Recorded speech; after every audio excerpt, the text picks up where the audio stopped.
What up there, peeps and peepettes? Welcome, ladies and gentlemen, to this latest episode of Movies Merica. Spoiler warning. As always, I am your humble host, Van Eberts. And I hope you're ready. I hope you're ready for Beetlejuice tonight, okay? It's Thirsty Thursday, and you guys should be raising a glass or a shot glass or a beer bottle or something like that, okay? So it's time to kick back, ease your mind, all right? So get on that beanbag chair, that Barca lounger, and join me right now for some Beetlejuice flavored Movies Merica spoiler warning. But before we get too far into this, let me give you something to dance to.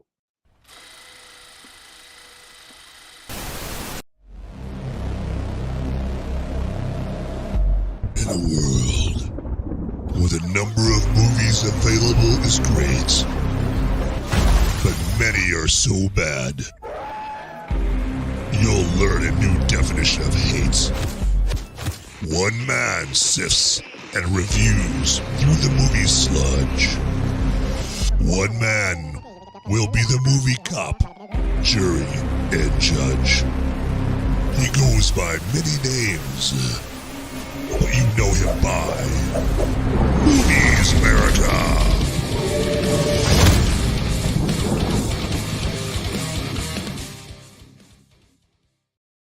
All right, so yeah, welcome in, and I want to always first welcome my movie maniacs and my fellow freedom-fueled film fanatics. You know who you are. You're crazy out there. You're crazy with the heat, okay? And hopefully you're crazy enough to join this episode. And hey, if there's anybody that you even remotely suspect would want to check out this show about Beetlejuice, now you have to warn them, it's going to be spoilery. Okay, I'm going to spoil this movie rotten tonight. So, but with that caveat, with that disclaimer, then yeah, feel free to send the link to this show. A lot of people saw this movie this weekend. Okay, I'm pretty sure it won the box office. I was derelict in my duty. I was slipping this week, and I forgot to get the box office numbers and check all that out. You know, like a good movie nerd should. Okay, and so I'm pretty sure Beetlejuice got the victory at the box office this weekend, and I'm gonna stop doing that. All right, so so like what is that, Johnny Two Times or whatever that is from Goodfellas, you know? But before we get into this too far here, we did lose a legend in Hollywood this week here, precisely on Monday, and I just want to take just a few minutes to pay tribute to this legend, this keystone of all of our movie viewing experiences. And I'm sure a lot of you already know where I'm going with this and who I'm referring to, but just check this out here. And this is just my thoughts on somebody that I'll really miss. A couple of days ago, an icon whose brilliance spanned decades was called home. To me, James Earl Jones wasn't just an icon. He was kingly. He was regal. He was powerful. He played a king more than once, but he played a king all our lives. He was a king of bringing gravitas and grandeur to all he touched. Even when he'd come down to our level to make us laugh as hard as we can imagine by lightly lampooning his imposing, powerful aura, he was kingly. I remember him doing David Letterman's top 10 list and playing himself on The Big Bang Theory as examples. The specter of a villain like Darth Vader is not fully complete without James Earl Jones' basso profundo voice. George Lucas contacted Orson Welles first about their Vader voice, but Lucas wanted a voice with more timbre, and so Jones arose as the king of the voice of Vader. It was a few years after his voice sent shivers down the spines of moviegoers when he took on the villainous role that emblazoned an unease in me. That role was Thulsa Doom in Conan the Barbarian. James Earl Jones brought regality to that role as well, but infused with pure, cold evil indeed and appearance. He was like an Anton Chigurh from No Country for Old Men, but in an ancient world. It would be several years before I could stop seeing Thulsa Doom in James Earl Jones whenever I saw him in other roles. He continued to enrich our lives by playing roles over several decades, always with his kingly spirit permeating through in small or large measure. He ruled over Soul Man, Field of Dreams, The Sandlot, the first 3 Jack Ryan movies, and many others. He played kings in Coming to America and its sequel, but most famously, he played the Lion King twice. As he said in that booming basso profundo voice in The Lion King, a king's time as ruler rises and falls like the sun. One day, the sun would set on his time here, and sadly, that day would be September 9th, 2024. Through our sadness, we must remember that his was a life well lived. Everything his light touched was his kingdom, and we were all lucky to be his subjects. Rest in power, James Earl Jones. Rest in power, mighty king. Yeah, I wanted to touch on that right there because, it's not, I think as I'm getting older, I'm starting to, not starting to, but I'm starting to see a lot of the actors and actresses that I grew up on leaving, leaving this world and taking off. And it reminds you of your own mortality. And James Earl Jones was just somebody that I just grew up on in the movies for decades, hearing his voice and various movies like the Jack Ryan movies. You saw there The Sandlot, Soul Man. Soul Man's a underrated movie that he was in. I thought that was very good. Soul Man gets a lot of shit now because everyone is up in arms with it. Like C. Thomas Howell, a white actor, and he's pretending that he's black so he can get into Harvard on a black scholarship there. He takes all these tanning pills to make himself black. And the people that just hear the plot of the movie and the ones that don't even bother to see the movie, they don't give it a chance to see that actually to see the lesson the movie is portraying, is telling there. If I'm trying to get that out there. And if they saw the movie, they'd be like, oh, okay. It's telling a story. It's teaching a lesson. What he did was wrong. And it's portraying that, yes, the life of a black person is hard in this country, in the world, and whatnot. And so that's what the movie's all about. But a lot of people just don't don't even give that movie the chance. And so, but James Earl Jones was great in that movie. He played a Harvard professor in that, and he was like a mentor to C. Thomas Howell's character in that. So I was also in Gardens of Stone with James Caan, the late great James Caan. James Caan, another one. Another actor that I grew up with that has left us, or that went home a few years back. So the big one that I am not that I any day now, and I hate to say it, I hate to put it that way, but any day now I wouldn't be surprised if I fire up X or whatever, some streaming, not streaming service, but like social media account, and all of a sudden you hear that Clint Eastwood has gone home, right? And so, I mean, there's a lot of actors that I grew up with that are getting up there in age, and then some actors that left us. I keep saying left us. They went home. They passed away far too soon before their time. You've got like Fred Ward is one that I can't believe that he died as early as he did there. Obviously, Heath Ledger, but that was a long time ago at this point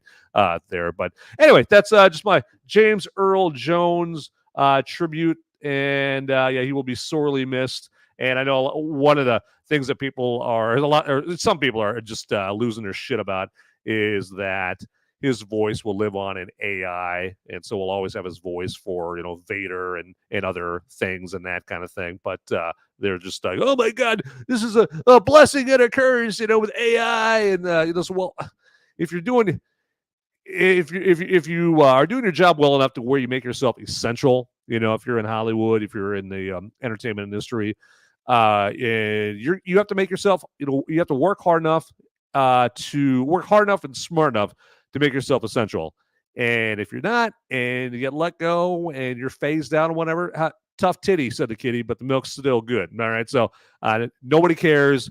Work smarter. Okay, all right, make yourself non-essential right there. Beat that AI. All right, so let's get into some Beetlejuice. Right, come on, that's what you guys are here for. That's what you're clamoring for. All right, but before I get into that here, let me grab a little drinky right here. So and that's also to remind you to, if you guys are drinking, hey, grab your beverage of choice. Okay, so because if you're like me, the workday is done. All right, it's time to celebrate with a little silly liquid here. So here we go.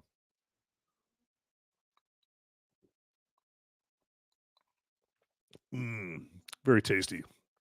That is some good brew. And I will be talking about that brew a little later on in brew review time. But anybody who's seen the show before, you know this. You know this, all right?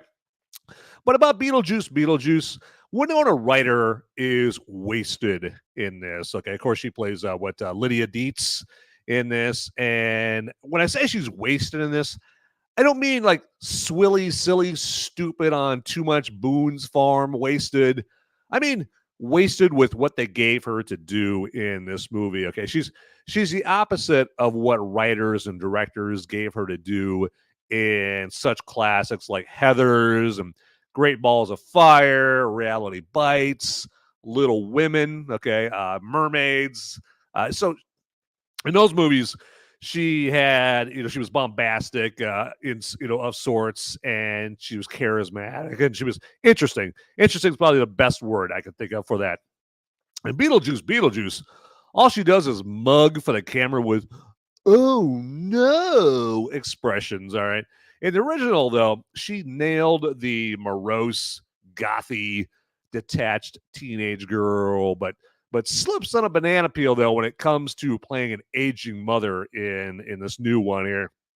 I mean, in Heathers, she had hilarious lines like, excuse me, I think I know Heather a little bit better than you do. If she were going to slit her wrist, the knife would be spotless. Okay, like a great line like that, because that's a scene where Christian Slater's trying to figure out, like, how to fake Heather, one of the Heathers there, deleting herself, and he's like just grabbing knives out of there, and there's like a dirty knife right there, and Veronica, played by Winona Ryder, is like, no, we can't use that knife, it's dirty, and of course Christian Slater's like, what do I care? I'm not gonna be like taking out her spleen or giving her a tonsillitis with this thing. All right, I'm gonna be staging a deletion, but it's really gonna be a murder, and that's when Winona Ryder as Veronica gives the old the knife would be spotless line right there. Ironically, Winona Ryder, I mean, she was the Jenna Ortega of the late 80s, early 90s. And of course, Jenna Ortega is, in Beetlejuice playing her daughter. And I'd say it's like the handing off of the torch, but Winona Ryder handed the torch off a long time ago. She's in her 50s right now, so it's been a long, long time ago, since she's handed off the torch of the morose, detached teenage girl. I think she handed that off to like Christina Ricci back in the 90s there, that era. But I mean, Winona Ryder back in the late 80s, early 90s, I mean, she was a phenomenon. Okay, I mean, like right now, Jenna Ortega, she's known as a phenomenon, but that's more known because we have social media now. Back in the late 80s, early 90s, there was no social media, right? I mean, you just heard about things on TV or, in magazines. Remember those magazines? Anybody remember magazines? No one was texting or Facebook messaging or putting Snapchats out there or TikTok and anything like that about celebrities back then. But in spite of all that, I mean, she was still a phenomenon. And I mean, Winona Ryder, she was like the girl that guys who weren't so basic wanted to get with, and the girl that girls who also weren't so basic wanted to hang with and get with as well for some there. So can't rule that out there. Now, I think this movie, though, because if you checked out my spoiler-free review that I came out with on last Sunday about Beetlejuice.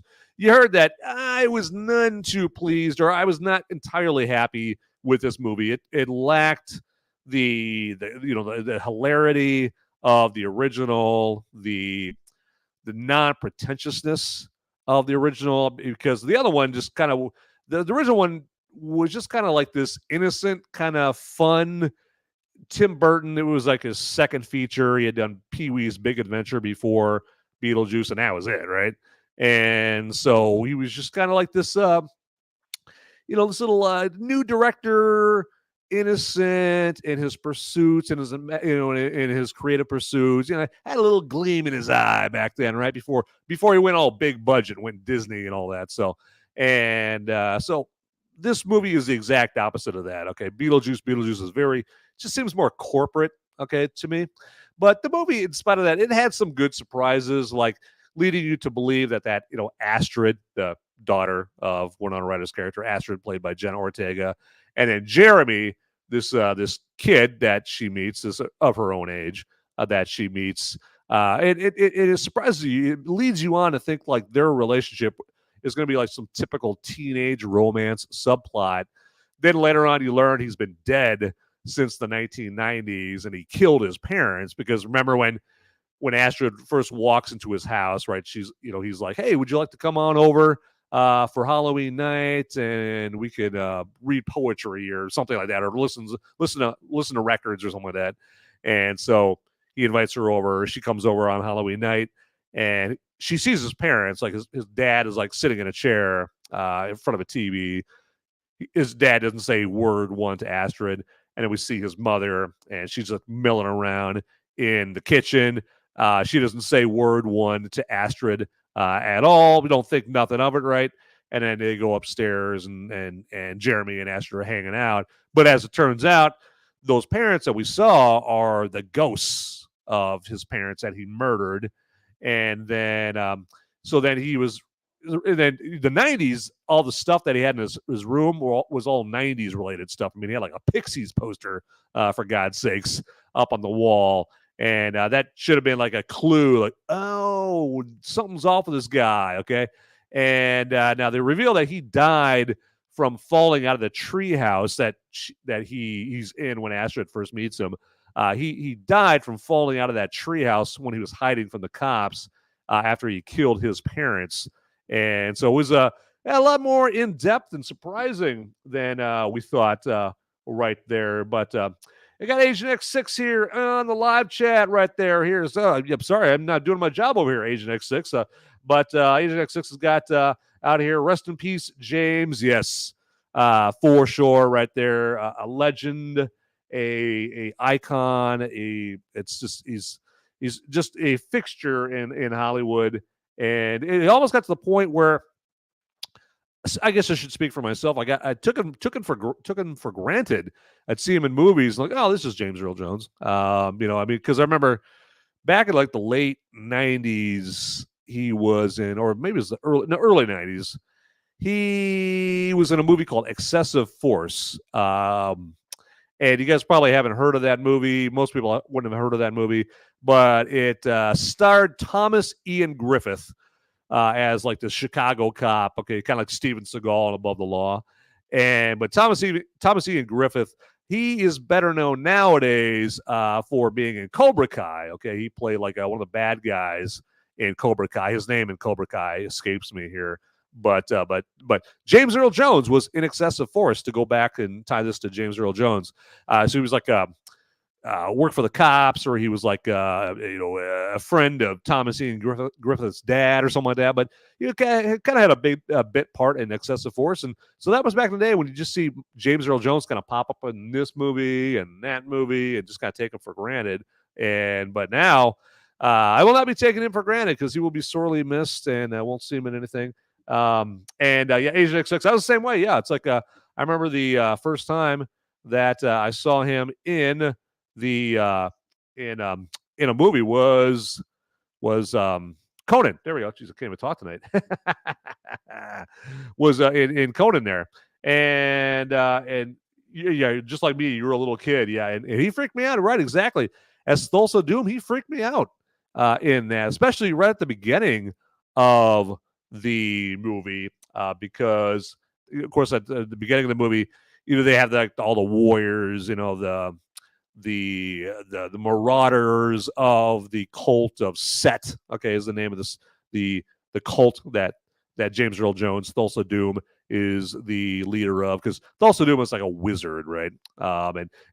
And Thulsa Doom didn't just go up against Conan like in the books. He went up against Kull the Conqueror as well. But for the purpose of Conan the Barbarian, that's the context we're talking about Thulsa Doom in. But Agent X6 is right, man. He was absolutely creepy in Conan the Barbarian, because there's all this death going on in the beginning where they're taking out Conan's dad, and then they get to the part where Conan's mom is there protecting Conan, right? Conan's standing behind her, and so his mom, like a good mom, is protecting him, and so all the marauders of the cult that just decimated the village surrounds his mom and him, Conan's mom and him, and then we see Thulsa Doom hop off his horse and walk up, and he's just very calm, and he almost looks like he's going to be like oh, my dear, you don't have to worry. I'm not going to harm you or your son. Yeah, I'm not here for, to kill you. You are my child. You can be one of my disciples. And of course, the whole time, wisely, his mother is like, I'm not buying that. I'm keeping this blade up, right? You're not going to harm me. But Thulsa Doom and James Earl Jones, he was perfect for this role because he had those eyes, right? He had those piercing eyes. Am I right, Agent X6? Had those piercing, almost angelic in a cold, evil way, eyes that pierced into Conan's mother's eyes as well and kind of mesmerized her. And so he turns around as if he's going to go away, right? As if he's going to depart. And I think she lets her guard down. And next thing you know, he just whips around and just takes a sword and just decapitates her, just cuts her head off right there. And I was a little kid, just like Agent X6 said. I was, holy shit. And so one of the cool things about that movie is you don't see James Earl Jones as Thulsa Doom until probably the beginning of the third act from that movie. For most of the movie, he's just like this impending specter that Conan is after, right, for revenge. And the only thing that he has as a clue to find Thulsa Doom is he's got the symbol of Set, which is two snakes or two serpents facing each other. So he has to use this Set signet or logo to try to get to Thulsa Doom, to try to get to the dude that waxed his mom and dad there. But yeah, so that really creeped me out right there. And Agent 6 was she still trying to be a goth teenager in this new movie? And Winona Ryder was not. No, Winona Ryder was like just this nerdy TV sitcom mom. I mean, she was like like a complete opposite side of the spectrum from just the kind of like weirdly cool goth morose teenage girl that she was in Beetlejuice and in Heathers and other movies, their reality bites, so to speak, there. So she was just like this nerdy mom, and they didn't give her much to do in this. Hey, Beyond Formal, good to see you here. Just lurking and working. Yeah, just got to put that to rap. Just looking and working. Yeah, lurking and working. Yeah. And the Folding Joker. Hey, welcome, Folding Joker. Above the law, no one's above the law. I am the law. There you go. Yes, Above the Law. A fantastic. Back when Seagal was making good movies, that was the movie that put Seagal on the scene, right? 1988. Directed by the same guy who did The Fugitive with Harrison Ford, and later Under Siege with Steven Seagal. Andrew Davis is that gentleman's name. And Above the Law, fantastic movie. See, check out the movie The Package. No, it's not a porno. The Package by Andrew Davis, great movie there as well. So, hey, we got I'm Sean Cabin here. just popping in to say hi. There you go. So to Beyond Formal, Agent X6, Unfolding Joker, I'm Sean Cab. A toast to you gents for joining here. So I'm going to take a little swig off this. So here we go.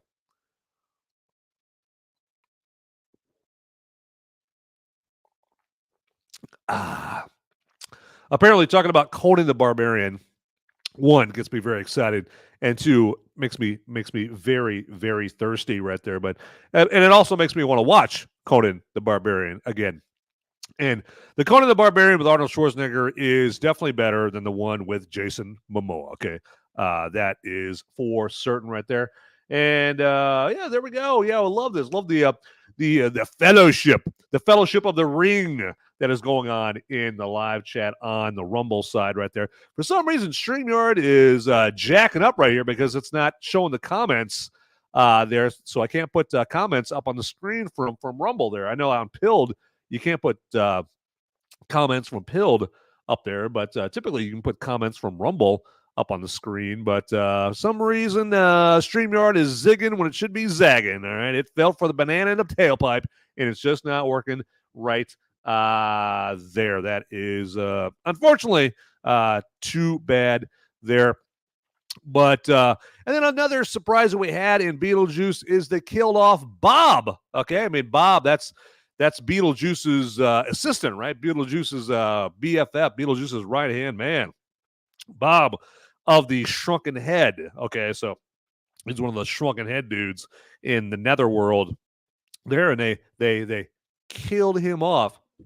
I put it in quotes because he's already dead. He's in the Netherworld there, but Delores is in sucks his soul out right there, and damn that ex-wife of Beetlejuice, Delores. All right, I mean, and again, she's played by Monica Bellucci, and Monica Bellucci is only in this movie because she's currently dating Tim Burton. Okay, so I thought Monica Bellucci was still married to Vincent Cassell, but apparently they got divorced like 13 years ago or 11 years ago, whatever. But that's more like People Magazine and Us Weekly, soap kind of stuff right there that I really don't care about there. But yeah, all right, let's do this here. I'm going to break things up here a little bit, but I'm going to break things up here for a good cause because I want to let you guys know about tdpn.locals.com. You see that right up there? There you go. Exactly. I'm piercing the sky with my finger. And tdpn.locals.com. That is our Till Death Podcast Network. That's what TDPN stands for. A website where we have all our fantastic content like videos and blogs and articles, all about things like movies, entertainment, politics, hot button sizzling topics of the day. Got life advice there from I'm Sean Cav, who's in the live chat right now. And also there's cocktail recipes in there, again, courtesy of Sean. There, I think there's still a spicy old-fashioned recipe in there, which sounds pretty damn good. So I got to make that again one of these days. So, but all kinds of great content like that out there, presented to you in a way you are not going to find anywhere else, right? Because it's no good, right? If it's just like blends in with everything else, if it's just old hat, all right, it's not unique, it's not distinct, okay? But it's very unique, all right? So in a good way there, okay? And so, yeah, check it out. And as you see right now, if you put in promo code TDPN, you get 1 month free membership to said website, to tdpn.locals.com. And then, as you would imagine, after that 1 month, yes, it is no longer free. It is no longer gratis, okay?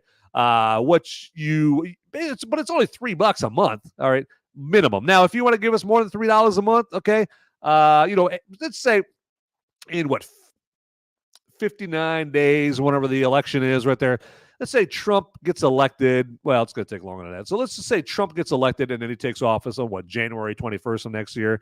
And all of a sudden you get a pay raise and the economy starts humming along again and whatnot. And you start making more money. Well, then, at that time, you're more than welcome to give us more than $3 a month for tdpn.locals.com. So, but if you can't afford it, like right now, we're hip deep, we're we're balls deep in Kamalanomics. Well, I don't want to use balls deep and Kamala in the same sense. She's been associated with balls deep way too much in her life. Okay, so I don't want to just be another statistic. But yeah, we're in Kamalanomics time right now. It's money is tight. It's tight. It's tight. Okay, so if you can only afford $3 a month minimum, that's fine for the website right there. Okay, but you get all that content for a measly $3 right there. So, but all that to say is get to tdpn.locals.com and check it out right there.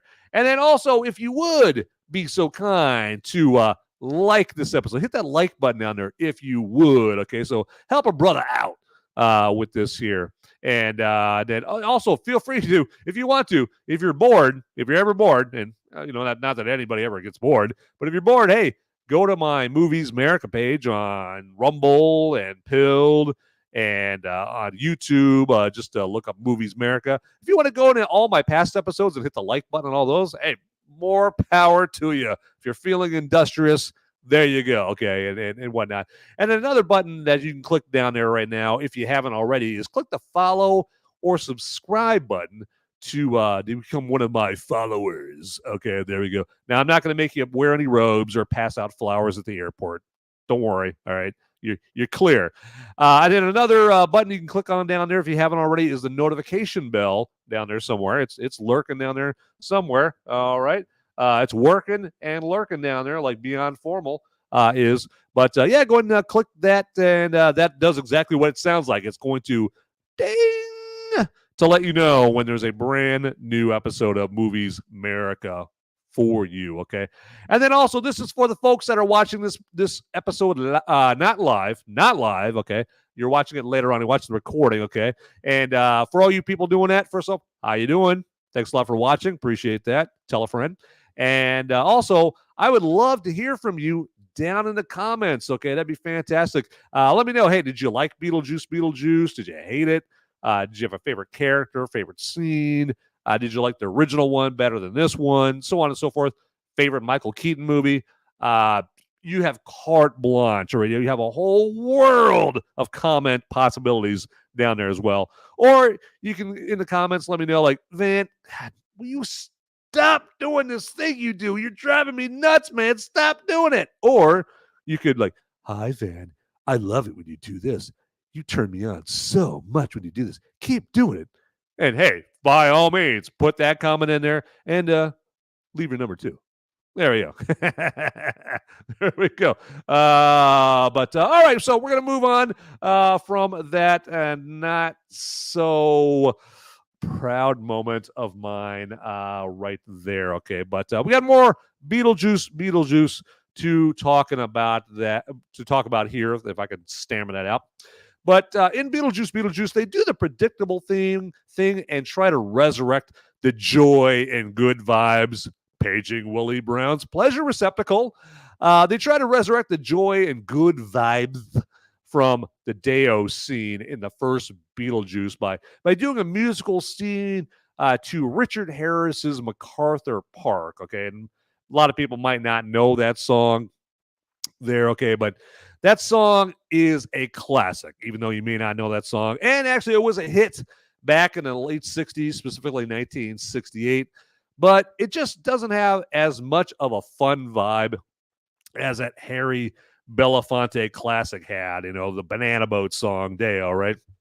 By the way, what does someone left the cake out in the rain even mean, right? If somebody in the live chat, if you guys know that song, MacArthur Park, like, just lay it on me. What the hell does someone left the cake out in the rain even mean? Or again, that's something else that you can comment on there. Okay, if you're watching this later on, let me know, like, what the hell does someone left the cake out in the rain even mean? Because not even the writer of the song, Jimmy Webb, even knows. Okay, someone asked him, and he just said it was just a time of a lot of surreal imagery back then in the late 60s. And he's like, I'm just going to write some weird stuff. The green frosting is melting. And I don't even know what does that even mean, right? It was weird, okay? But also, the Deo scene in the original Beetlejuice was fresh, right? It was original. Now, the MacArthur Park scene just feels contrived, all right? Now I know Donna Summer did a disco version of the song MacArthur Park. That was like her first hit back in the 70s, right? Now I had to look that up because when she did that disco version of the song, I was like flinging Cheerios up against the wall, and Sesame Street was my favorite show. Okay, no, that was not last week. Okay, chat, it was not last week. All right, you that is the last time you insult me. Okay, so but the good version of MacArthur Park, not the disco version, because there is no good disco anything. All right, so as Johnny from WKRP. For WKRP in Cincinnati would say, though, my God, I can't talk tonight. So, Age6, flinging Cheerios and boogers on the wall. There you go. Yeah, take that, Mom and Dad. There you go. You wouldn't give me that silly putty from Toys R Us that I wanted. Hey, here's some Cheerios on the wall. There you go. And then they would be like, "Oh yeah, well I'll see you're flinging Cheerios on the wall, and I will raise you a belt to your ass." Okay, back in the day, when you could do that, when you could punish or when you could discipline, I should say punish, but you could discipline your child properly, right? So, because that's why I'm such the well-behaved, respectable, revered person I am today is from the belt. Okay, there you go. Like, not that it has anything to do with Beetlejuice, but I remember my dad used to whoop my ass with the belt, with a leather belt. Okay, there, and then also sometimes they would get really, really out there. Okay, and they had like this big decorative wooden spoon that was hanging up on the wall, supposed to be like a decoration, and like the spoon was like that freaking big, all right, and then the handle was like that big, okay, and they would take that spoon off the wall and just beat ass with that thing right there. But you can't do that anymore. So, but back then, that was the official sentence. That was official correctional sentence for flinging Cheerios on the wall was getting your ass beat with a leather belt or a big ass decorative wooden spoon there. So, but yeah, live chat. Yeah, let me know what punishment, what discipline made you guys into the championship respectable people that you are today. There we go. But I don't even know where I was even going with that. But let's see if I can get this train back on the tracks right there. But so the original version of MacArthur Park was actually sung by Richard Harris. Now, some of you might not even know, like, who the hell is Richard Harris? Well, a lot of you probably would know him better as Marcus Aurelius in Gladiator. Okay, so remember, he was the guy who named Russell Crowe as Maximus, as his heir, as the new emperor, right? And then Joaquin Phoenix, old Commodus, had to come in here and ruin everything and snuffed out Richard Harris playing Marcus Aurelius in Gladiator. Or Richard Harris he played English Bob in Unforgiven there. Remember Unforgiven? Clint Eastwood, Morgan Freeman, Gene Hackman, right? And English Bob, he liked to call himself the Duke of Death. And then Gene Hackman's character would give him shit, go, "Oh, Duke of Death? No, I'm going to call you the Duck of Death there." So, but that's another role that Richard Harris played was English Bob in Unforgiven there. So great role right there. I like him as Marcus Aurelius. Also, he was in Patriot Games as well with Harrison Ford, one of the Jack Ryan movies there. So pretty damn good. All right, so let's do this here, and because I got a feeling I'm not the only one drinking here tonight during this Beetlejuice episode of Movies Merica. Spoiler warning. And so I think my taste buds are telling me that it's time for brew review time.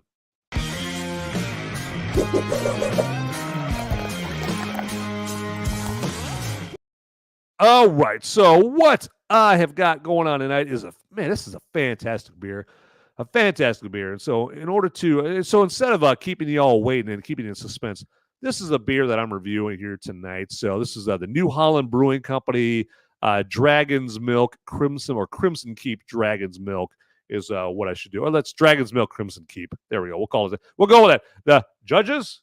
That's right. Dragon's Milk Crimson Keep right there. They're They're all holding up signs that say 10 on it right now because I'm doing such a great job. Fantastic job. All right. So I'm the best ice skater in the world. Okay. But yeah, I got some New Holland Brewing Company, Dragon's Milk Crimson Keep. And like I said, this is the Tits. Okay. This is a great beer. And this is a bourbon barrel aged red ale. And boy, did they get the recipe right. Okay. So this is fantastic right there. This is like the Martha Stewart, the Paula Deen, before she got in trouble for saying the N-word, equivalent of a fantastic beer brew right here, okay? And this should be filling all your goblets and all your tankards, okay? So, because all the mighty dragon-slaying warriors out there with your huge swords, and I mean swords. I'm not talking about something else. Get your mind out of the gutter, everybody, all right? So, but you should have this in your steins, your tankards, your goblets right there. Because this shit is the shit. All right. This is damn good. Now, I have mine in a pint, of course.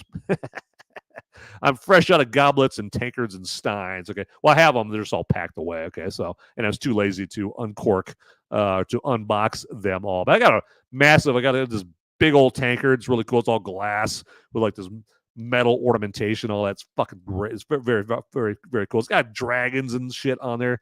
Very, very cool. But I was too lazy to get it out. I know. I'm like I said, I'm slipping. Okay, but this is good stuff. I mean, it's a good kind of creamy, with like vanilla and coriander in it, and it does have. Put that down here. It's got a very festive aroma. Very good. I mean, it's like I could see people drinking a shitload of this during the holiday season. Okay, but fuck, this stuff is so good. I'd drink it in friggin' March. Okay, I'd be chugging this for St. Patty's Day. Okay, hell, I'd be chugging this for Arbor Day. For God's sakes, this is just so damn good right here. It's 11% alcohol by volume. Very tasty, and the more I talk about it, the more I want to drink it. So here we go.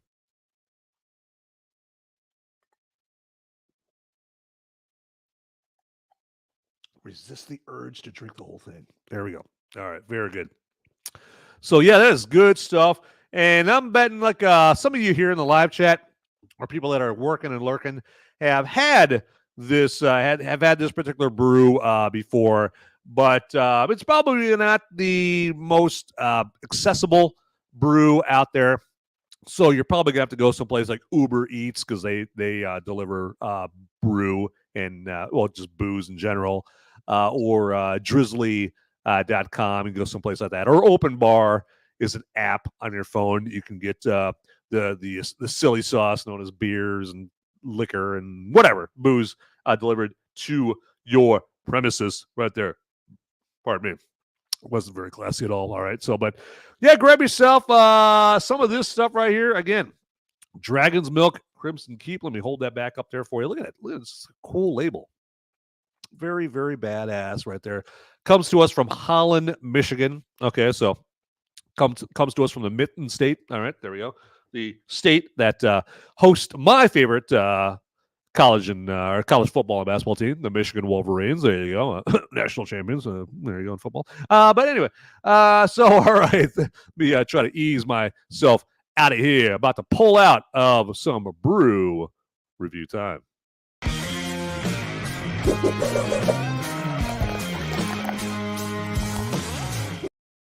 All right, what else is there to say about Beetlejuice here? I mean, right off the bat, Michael Keaton is the best thing in this. Now, his Beetlejuice is not as good as it was in the original, okay, because that's hard to top. So, I mean, back then he was, he's younger, probably a little bit more spry, a little bit more charismatic, more energetic. That kind of thing. And also with this new one, the writers probably didn't have to run their imaginations through a woke flow chart back then like they have to now. Okay. If you watch movies back in the day, and I refer to movies like from the 80s and the 90s as, back in the day, it's just amazing, like the contrast, right? between those movies and now, right? I'm not talking about like the resolution or the not as good visual effects or anything like that. I'm talking about like just the attitude and the feeling and the aura and the vibe of them, And I'm saying that to say I like the aura and the vibe of movies back then better than now, because back then people were smart enough to realize that when you made a movie that had content in it that would be offensive in real life, people back then were smart enough to realize it's a fucking movie. Okay, it's okay to have things that you would not want people to do in polite society in a fucking movie. Okay, but nowadays you have people, they're like, oh well, that movie, that movie didn't age well. Oh man, that movie is troublesome there. Oh yeah, that movie has some real problems with that movie there. It's just not very good, and it's problematic is a word I was trying to think of right there. And so nowadays, in this supposedly more enlightened, progressive era, we're not more enlightened than we were back in the 70s and 80s, because at least back then they were enlightened enough to go, it's a movie, it's a TV show, okay?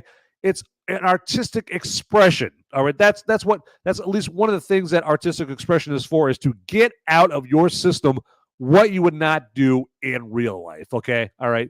It's if you have like a over the top, bloody, violent, gory scene, okay, that's perfectly fine in a movie because it's an artistic expression that is fine because it's in a work of imagination, right? Okay, as long as you're not doing it in real life, okay, then it's all good to go. It's like movies like that, it's an outlet, right? Okay, we get because humans are, by nature, okay, destructive, right? Okay, if you are if you're biblical, if you're a theologian, I mean, you believe that humans are by nature sinful creatures, right? Okay, so it's good to have an outlet to get all those sinful vibes and desires and inclinations out, right?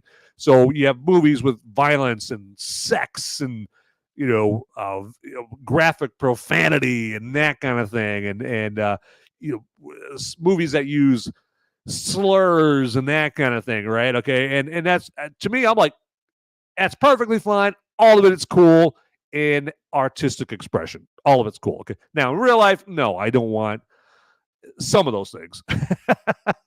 Now, graphic nudity, I would like that, particularly when I'm in the middle of a, intimate situation, all right, myself personally, then I don't have a problem with that. But do I want to see like dudes getting chopped in half, with a chainsaw? No. But in a movie, it's perfectly fine. All that to say is that nowadays, people are so enlightened, they can't fucking understand it. They can't make the distinction between all of that being in a movie and all of that in real life. Okay, so that's why I think movies back in the 80s and 90s, when audiences and filmmakers and studios all were still smart enough, when IQ levels were high enough to be able to make that distinction, that's why the movies were better back then. Nowadays, they're sanitized for our protection because too many people in Hollywood, too many people in charge of, of the entertainment, the entertainment gatekeepers, their IQ is lowered very, very much. All right, they definitely lowered over the last few decades, right there, and so that's why we're getting, woke after. We're getting more woke after school specials than we did back then. So, all right, and that has been Van's movie rant minute. Love it. Hey, we got Lindy Rig 87 as I very unsophisticatedly, if that's a word, burp into the microphone right there. That is, I'm sorry, that's not cool. But Lindy Rig 87, yeah, there we go. Honoring us with the honors. Welcome to the show, Lindy Rig 87. Hopefully you're settling in and relaxing your mind and ready for little movies, Merica spoiler warning. And hopefully hey, you're tossing some back right there. I don't know. Or maybe you're still at work. Maybe for work you drive a forklift, and it's probably better you're not drinking some of this. So, or maybe you got a forklift and you're out in a parking lot and it's off hours. Then go ahead and go crazy. I remember I used to do that. I was a forklift driver back in the day, and I wasn't always sober behind a forklift. Yeah, there we go. But that's the story for another day. I'm going to start drinking.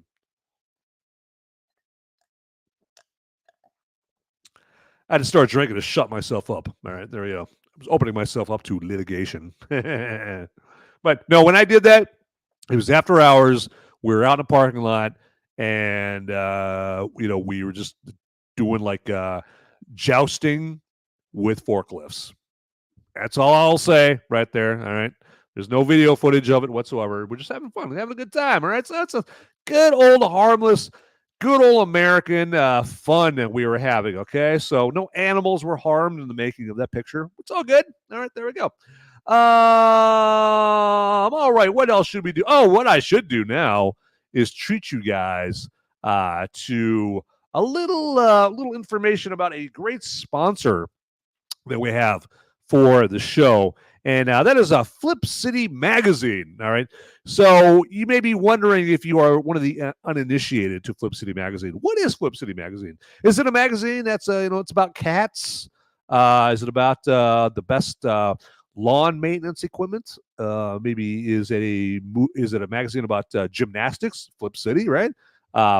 Is it a magazine? I keep saying movie. Is it a magazine about like Flip Wilson? If anybody knows who that is, that's an old reference. No, it is not. It is not. Let me explain to you what it is. Okay, so remember Mad Magazine, right? Alfred E. Newman, right? That old deal. Cracked is another magazine. So again, remember magazines?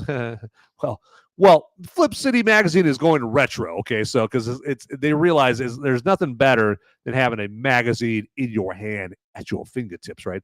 But Flip City Magazine takes the place of Mad Magazine and Cracked, because unfortunately, Mad Magazine and Cracked have allowed themselves to be assimilated into the woke Borg. Okay, all they had to hear is like resistance is futile one time, and they pissed their pants and joined the woke Borg. Okay, because they're pussies, but not Flip City Magazine. All right, so but enough dilly dally. All right, enough talking about it myself. Let's hear about it from the source.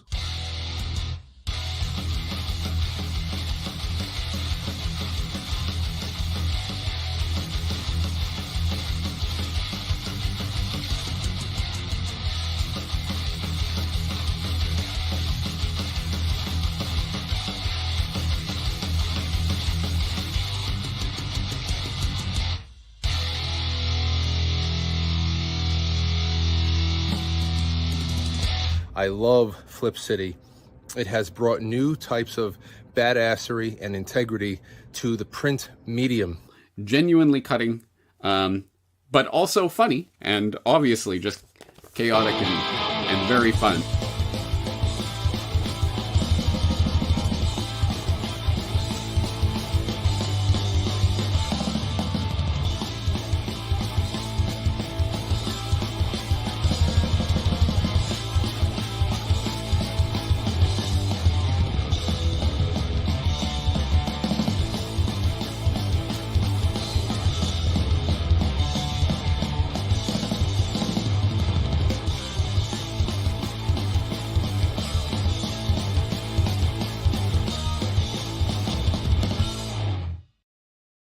All right, everybody. Yeah. So right now, I'm sure that you are drooling at the prospect of grabbing yourself some Flip City Magazine. All right. So you're just chomping at the bit.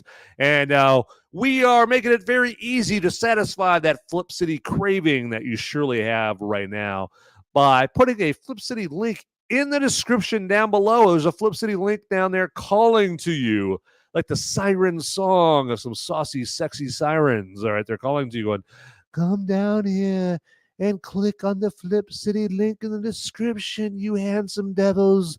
Come on down. Yes, all right. That voice is very haunting, and that's very terrifying. So I apologize for that. But still, in spite of my terrible female voice, rather, get down in the description and click on that link down there and put in promo code movies, and you're going to get 10% off your order of the best non-woke comic around. All right. I don't know how much easier we can make it for you, other than using our fingers to click on the link in the description for you. I mean, you just have to provide us your credit card number. That's all good. It's all good. That's totally cool. But get yourself some Flip City magazine right there. Let me show you just how cool it is. Look at that right there. It's like you got a Flip City magazine. You got it in your hands, at your fingertips. Just good to have, something right in your hands. You can look at. Look at it. Got the pictures, and you got some good animation there on the back. Very, very cool. Crossword puzzles. Okay. I mean, just whenever you're just bored and that kind of thing. Look at it. Just cartoons, little comics. Very, very cool. So something to just keep you entertained. Okay. So grab yourself some Flip City magazine, everybody. Do it. Be the first in your family and amongst your friends to grab yourself some Flip City magazine. Now, in reality, Flip City magazine is starting to take the world by storm. Okay. So it might already be too late. All right. Your nephew Jed, your Aunt Debbie, your friend Mo might already have Flip City. All right. And it's too late to be the first right there. And in that case, you have failed. But, not all of you have failed. So get out there and get the magazine before they do. All right. But don't dilly-dally.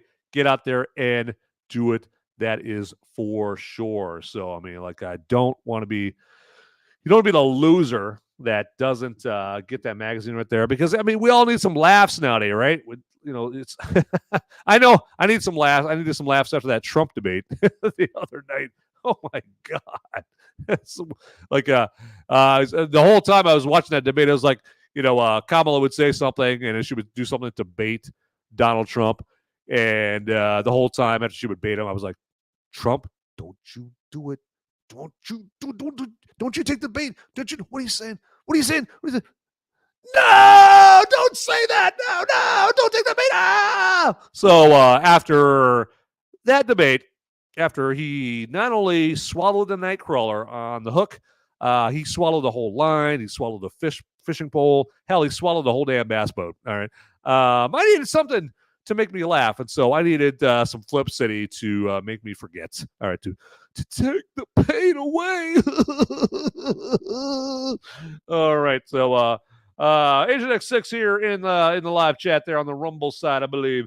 What if I do handstands while driving a forklift and completely drunk? It could be fun. Last time I checked, there's only one way to find out. Okay, first off, make sure you get yourself a good a camera stand or something like that to get your phone or a camera on or something like that. So make sure it's the highest resolution possible. We probably get a good microphone. Don't use that cheap ass in camera speaker shit. No, I want a good boom mic and whatnot. That way we can hear your inevitable catastrophic catastrophe. That'll happen right there. But we get it on video, and we can all laugh. I mean, cry when it happens. All right, so there we go. It could be fun for us. There you go. So do it. Do it, Agent 6. Do it. But do it in high resolution, please. All right, so with a great sound. All right, so maybe put some key lighting and maybe multiple microphones or something like that. So for the ultimate experience right there. So the hottest, probably going to be the hottest video since Hawk Tua. There you go. All right. I'm going to grab me a little drinky right here, because this next segment is going to involve some talky. So I'm going to grab me a little drinky. So drink, everybody. Drink.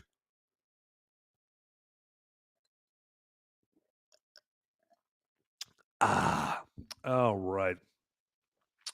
Just like Palpatine in a prequel said, do it. There we go, Palpatine. Yes. And then somehow the Emperor came back in the last Star Wars movie right there. So, yeah, God, those last 3 Star Wars movies. I did like the Force Awakens. All right, I kind of like that one. Now, The Last Jedi, I am in a minority on that one. I did not hate that movie as much as everybody else does. Now, a lot of the flaws with the movie that everyone points out, I agree with those flaws. Okay, I'm like, it's basically like with like Princess Leia, like suddenly she has the fucking Force. That pissed me off. That's a flaw right there. The whole casino planet stupid shit with the little kids and all that stuff like that. You didn't need that stupid ass shit in there. So, but I'm in the minority. I did like the Luke Skywalker character arc in that movie. Okay, I didn't like how they made. I didn't like how they made Luke Skywalker like this hermit, loser that's just camping out on some island or something like that. I didn't like that part of it. That was stupid as fuck. But I did like how he shows up and you think it's the real Luke Skywalker. Okay, and he's there on, I forget what fucking planet it was. But they're up there and they're firing the guns at him and they don't kill him and whatnot. It turns out he's like a hologram. I just like the scene where they're firing all those cannons at him and shit. And of course Kylo Ren's like, more, and he doesn't kill Luke Skywalker. He's just standing there, just unscathed right there. I just love the part where he's like, with his shoulder. That was pretty good there. But this is not Star Wars Minute with Van Ebert here, so going to move on from that. But it is a show with a movie military moment, everybody. That is for sure. And it's about that time, everybody. It's about that time, y'all, for a little movie military moment. And you might be wondering, what is the movie military moment there, Van? Sweet, sweet Van with that velvety voice. What is the movie military? I might have a velvety voice, but I can't talk right. What is the movie military moment there, good sir? Well, what that is it's a segment that I wanted to throw into this show because I'm ex-mil myself, all right? I'm a vet, and I really respect those service men and women that, I don't know if a woman has ever won the Congressional Medal of Honor. Maybe they have. I haven't seen one yet. But if they have, I'd love to honor them at some point. But yeah, I just wanted to give myself a few minutes to honor a serviceman or woman that has won the Congressional Medal, or has been a recipient of the Congressional Medal of Honor, I should say. And you might be wondering, like, what does movies in the military have to do with each other? Like, what's the connection there, good sir? Tell me. Well, I shall tell you. I shall educate you. Prepare to get an education. So just picture like what someone in the military has to do to become the recipient of a Congressional Medal of Honor, right? They don't get it for like being the best cook at the base chow hall, right? All right. They don't get it for, being the best letter sorter at the base post office, right? They got to get it, for like you're charging this jet pillbox on Iwo Jima and you got a grenade and you jump in there and you take out yourself and a bunch of Japs because they're firing heavy artillery at all your friends, right? And you save all your friends. Sure, you took yourself out, but, you saved lives, right? Or, you're in World War I, right? And you're there in one of the trenches and you get some Germans, they're popping up and they're coming in there to invade, and you grab yourself a gun and you take out there and you just start walking out, you start running out into no man's land and you're mowing down a bunch of Germans and shit. It's like something where if you saw it on a big ass movie screen in front of you, you'd be like, holy shit, that's a very cool movie military moment. All right.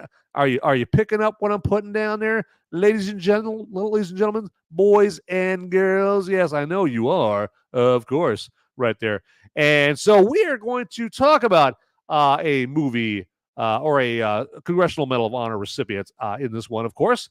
And that is one Sergeant Sylvester Antolak, or Antolak. Hopefully I'm pronouncing that last name correctly there. I do not want to be disrespectful to the recipients in our honoree in this movie military moment.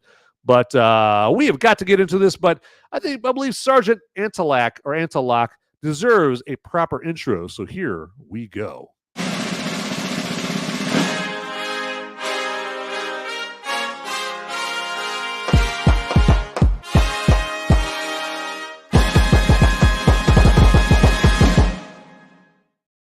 All right, so let's get into the movie military moment here. And also, I believe Sergeant Antilak deserves some sweet, sweet movie military moment music as well. So let's honor him and let's make that happen.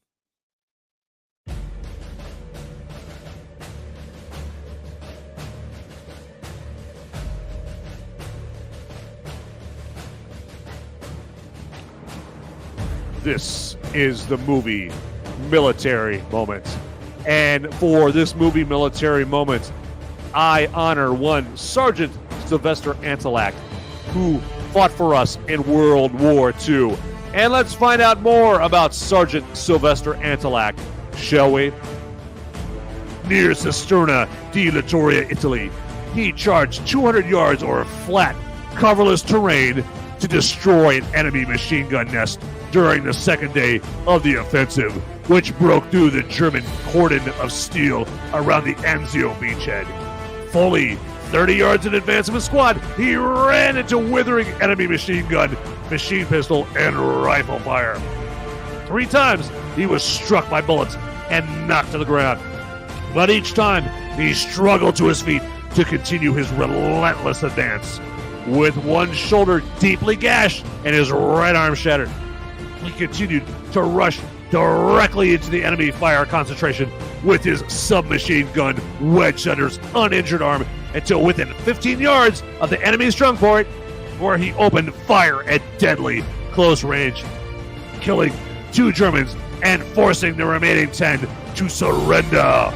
He reorganized his men and, refusing to seek medical attention so badly needed, chose to lead the way toward another strong point 100-yard distance. Utterly disregarding the hail of bullets concentrated upon him, he had stormed ahead nearly 3/4 of the space between strong points when he was instantly killed by hostile enemy fire. Inspired by his example, his squad went on to overwhelm the enemy troops. By his supreme sacrifice, superb fighting courage, and heroic devotion to the attack, Sergeant Antilak was directly responsible for eliminating 20 Germans, capturing an enemy machine gun, and clearing the path for his company to advance. And we salute you, Sergeant Sylvester Antilak, who earned the Congressional Medal of Honor in World War II and preserved our freedom. Salute to you, good sir. And that has been the movie military moments. All right. And let's send out Sergeant Sylvester Antilak with a primo introduction, or outro, as we call that in the business.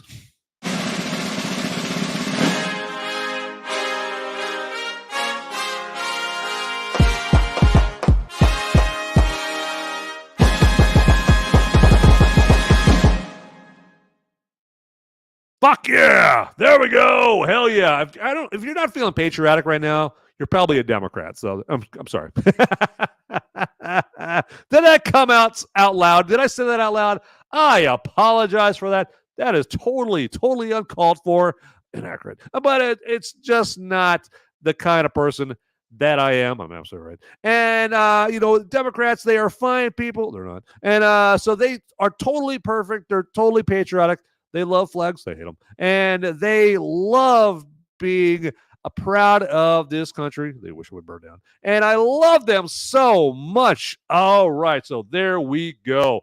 And now let me do a little house cleaning right here and just make sure we've got everything on point during this show. And I think we are good to go right there. And Agent X6, yeah, I love that. Agent X6 with the flag flying in the live chat right there. Hell yeah, that deserves some more flags there in the chat. I am going to contribute right there. I am just all powered up right there. Yeah, it's just Sergeant Sylvester Antilak has got me fired up for America, everybody. Fired up. And that deserves a drink. So here we go.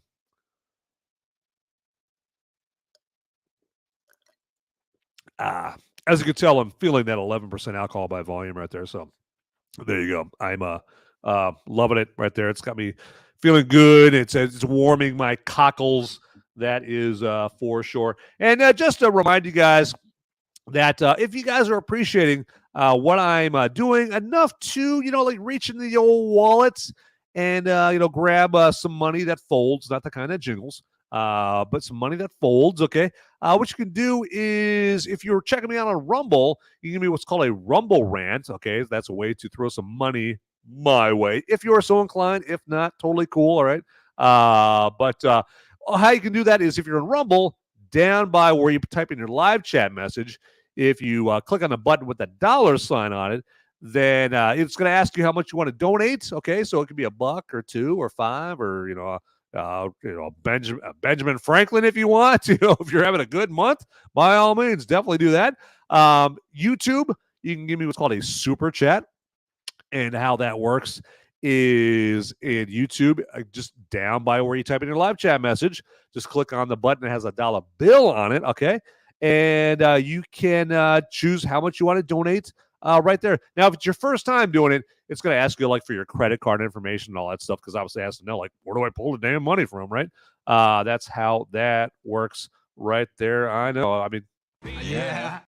That's how it works, right? So, but then also, if you're in the pill.net world, you can also throw a little money my way. And how you do that is on pill.net, they have what they call gold pills, okay? And gold pills on pill.net actually equate to real moolah, real money, okay? So money that I can put in my bank account, and I could go out and I can buy myself, some Funyuns with, or if you're really generous, a brand new Bugatti. I mean, the two Bugattis I have right now, they're getting kind of old and whatnot. They're like a year old, very, very, very old. And I don't like the moon roof in my Bugattis and my Lamborghini. Don't get me started on my Lamborghini, all right? I hate the seats and the color of the seats in my Lamborghini. So I might need some new stuff. So if you want to give me some more money, that's totally cool. But that's how you do it. And the gold pills is click on the gold pill button in pill.net and throw some gold pills my way. So that is how you do that there, ladies and gentlemen, boys and girls right there. And hey, what do we got here? We got cool from Olivia, fan for life. Welcome to the show there, Olivia. And look like, there you go. You look like, well, super cool from your picture right there alone. Right there. She's like up there and she's strumming on a guitar, entertaining the masses right there. And say, la la, if you see my comment right there. So there you go. Ooh, I'm going to add a little extra to the la. Ooh, la la la. There we go. That's the creepy, like kind of ooh la la comment that you don't want right there. So, and I'm probably I've lost Olivia because of that creepy way I said that. So there you go. But welcome to the show. Appreciate you joining here. Hopefully we could see you here again there. But what should we do here next? Let's move on here with the show. And what I'm going to do right now is, so typically if you watch the show, I do like a top 5 list, like top 5, Christian Bale movies, top 5 Winona Ryder movies, top 5 blah blah blah, right? Top 5 riboflavin sources. And I don't do that, but right now I'm going to do like a half-ass top 5 Michael Keaton movies, and it's half-ass because your boy's slipping, and I didn't do all my work because I just plain ran out of time this week right there. So, and usually I have like a nice little PowerPoint presentation for my top 5 list, but not so much this week. So what I'm going to do is I'm going to do this very overcomplicated process of sharing IMDb on my screen. I know it's a very advanced, and we're just going to go through the IMDb on Michael Keaton here and share that out right there. And we've got that going on, and let's do that. Add that to the stage right there. And let's see what we got here from Michael Keaton movies right here. Because I'm gonna put together a top 5 list right here if I can get that to work.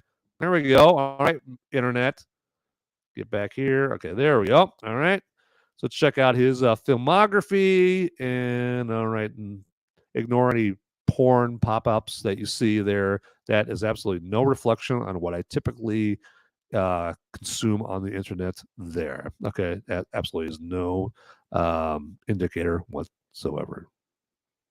All right. So let's start here. So the first movie that I ever saw him in is Mr. Mom. All right. So Mr. Mom, fantastic movie. Great movie right there.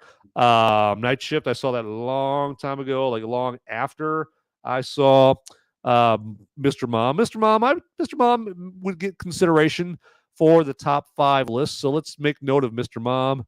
Johnny Dangerously, fantastic movie right there. Johnny Dangerously, where Michael Keaton plays the title character. Johnny Dangerously right there. And Joe Piscopo in that. Griffin Dunn. Had what's that? Was it? I was confused. There's Gene Stapleton, Maureen Stapleton. They had who's a chick from Taxi? God, she was Mary Lou Henner. It has Mary Lou Henner in there. So he plays Johnny Dangerously like a gangster. That one's pretty good. Gung Ho. Gung Ho was like it was one of the Ron Howard movies that Michael Keaton was in. Later on, he'd be like in The Paper. Was another Ron Howard movie that Michael Keaton was in. So far out of those 3, I'm going to put Mr. Mom in the top 5. Johnny Dangerously, I love Johnny Dangerously, but I don't know if it belongs in the top 5. So let's type in Mr. Mom over here. Mr. Mom. Go. And in the chat, shout out like any movies that you feel should be in the Michael Keaton top 5. What do we got here? We got She's Having a Baby. Fuck, I forgot he was even in that movie. I still can't remember he was actually in the movie. Beetlejuice. I'm gonna put Beetlejuice in the top 5. I'll put Beetlejuice here. I'm typing the Beetlejuice here. Beetlejuice. Clean and Sober. It was one of his dramatic roles. Fuck. We'll put that into the consideration list for top 5 Michael Keaton movies. All right, there you go. Okay, Clean and Sober. And the Dream Team. Dream Team is good, but not good enough to be in the top 5. Especially, I was going to say top 5. It would have made the top 5, but it has that stupid ass Walk the Dinosaur song in that movie. Remember that? Everybody get on the floor. Everybody walk the dinosaur. So stupid ass. So there you go. I'm sorry. Apologize for putting that in your head. Batman. Oh fuck yeah, I can put Batman. That's in the top 5. Batman. All right, there we go. What else we got here? Pacific Heights. That's the one, with him and Matthew Modine and who's that? Bridget Fonda. Is that who's in the... Oh, it's Melanie Griffith. Melanie Griffith's in that. Not that great. Batman Returns. One good cop. Batman Returns. Fuck. We'll put that in the consideration list. Batman Returns. All right. I really need like a secretary to like do all this typing for me right here. All right. So let's do this. What else we got? Okay. Let's do this. Batman Returns, The Paper. That's that other Ron Howard movie he was in. Nope, that movie sucks.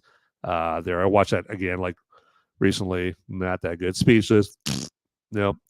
Multiplicity. And we'll put that in the consideration list.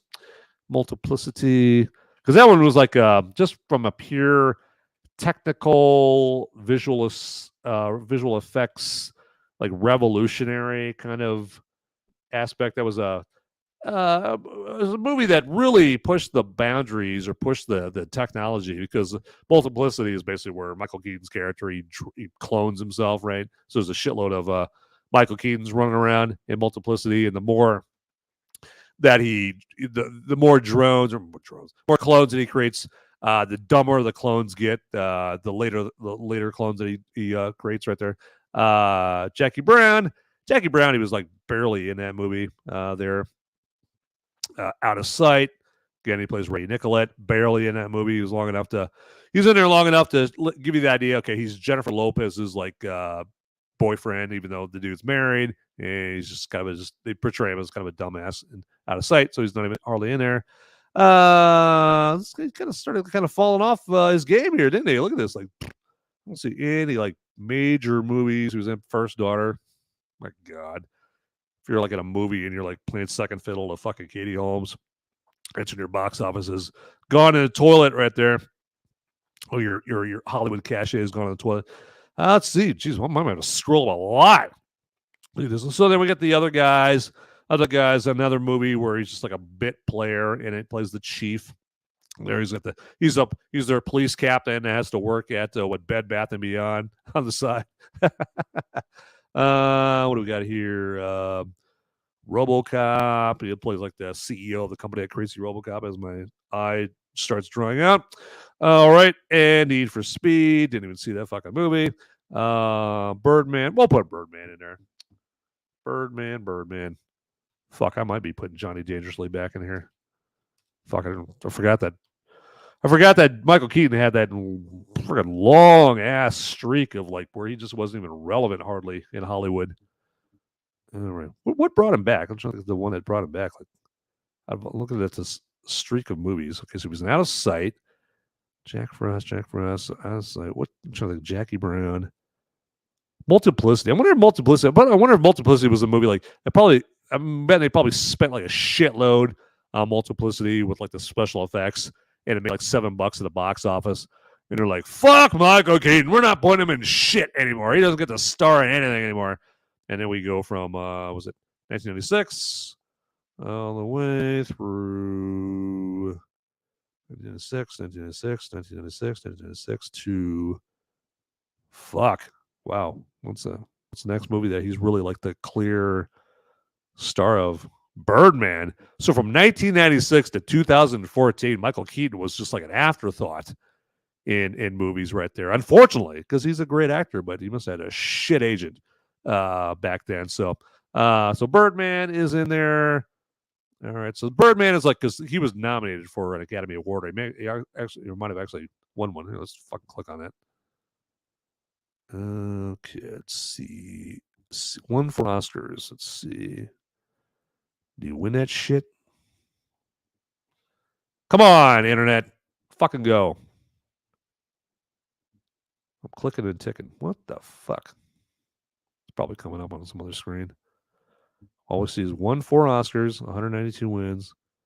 There we go. Jesus Christ, it took fucking long. Motion Picture of the Year. Nominee. They didn't. Okay, so winner. Okay.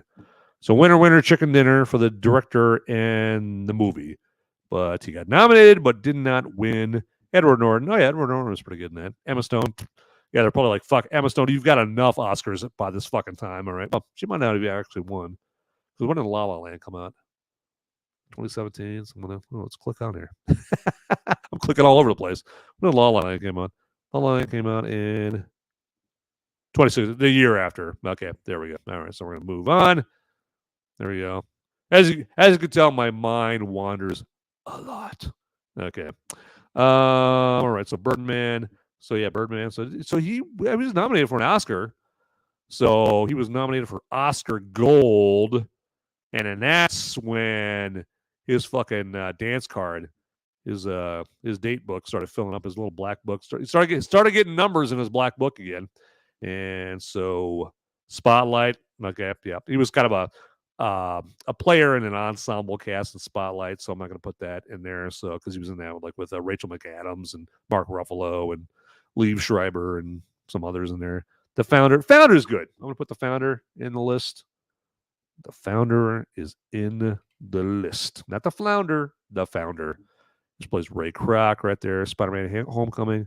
He was good in that. He played like the bad guy in Spider-Man Homecoming. Not in the top 5. American Assassin. He played, like the special forces dude that trained the lead character, Mitch Rapp. So there we go. No, not going in there. Dumbo. No, that nothing associated with Dumbo should ever get put into any list of excellence whatsoever. Trial of Chicago 7, Ramsey Clark. He's kind of a bit player in that movie. The Protege. Protege was pretty good.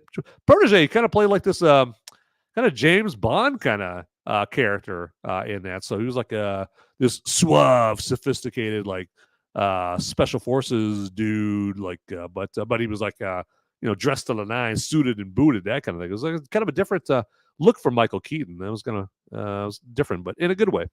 The Flash, Knox Goes Away. If you guys haven't seen Knox Goes Away, that's like the 3rd movie that Michael Keaton has directed himself. That is a good fucking movie. there because it's also got a great cast. It's got Al Pacino. Maybe you've heard of Al Pacino. Michael Corleone. There you go. So he's got Al Pacino's in that as well. As you see, I gave Beetlejuice a 6 rating there on IMDb. But so Knox Goes Away. We'll put that in the consideration list. That's how good it is. I'm not bullshitting you guys about Knox Goes Away. And now when he plays a hitman there, and he's estranged from his wife and his kid. And his kid is played by James Marsden, who you guys probably know better as Cyclops in the X-Men movies there. So, all right. So we've got our list here. All right. So, because I'm not fucking putting Beetlejuice in that list right there because he is not good enough in that. So we have our list. All right. So let's get the fuck out of there. All right. There we go. So in the list here, all right, we have got so far Mr. Mom. I shouldn't say so far. That's the list. Mr. Mom, Beetlejuice, Clean and Sober, Batman Returns, Multiplicity, Birdman, The Founder, and Knox Goes Away. So I'm going to go with, and again, in the live chat, all right, get crazy, don't get lazy. All right, get in the live chat and let me know. Hey, what movie should be in my top 5 that I just listed off right there? Okay, do it. So let's do this. I'm gonna refresh that. We'll make sure if anybody's leaving any comments about the Michael Keaton movies, I want to make sure I don't miss them. So Mr. Mom. Okay, so let's do. So I'm gonna go from 5 down to 1. Say. Let's do The Founder, number 5. And do Birdman, number 4. I'm not going to read these up. I'm just going to do them. Okay. So I'll just while I do, because I want to reveal these at the end right there. So obviously you already know number 5 and number 4 right there. So because I fucked up. Let's see, who should we Should give you some hold music while I'm doing. Ba-dum, dum, da ba da da, doop doo doobity da, da ba da ba da da dooby doo, doop doobity doo. That's the old music for a while. Van compiles a list and ranks those Michael Keaton movies. Isn't it fun for me? Definitely not for you, because right now you're probably thinking I'm pretty lame and I got no game. Da da da da do. All right. Yeah. All right. So we've got the list compiled here, everybody. So, all right. So get ready. All right. So grab those ankles. Let's do this here. All right. So we're going to start with number 5 here. I'm just going to read them off. So number 5, The Founder. The Founder, where he played Ray Kroc. That's a great movie. Very dramatic. He's kind of a piece of shit in The Founder there, but I like that movie. Very good. Number 4, Birdman. Birdman.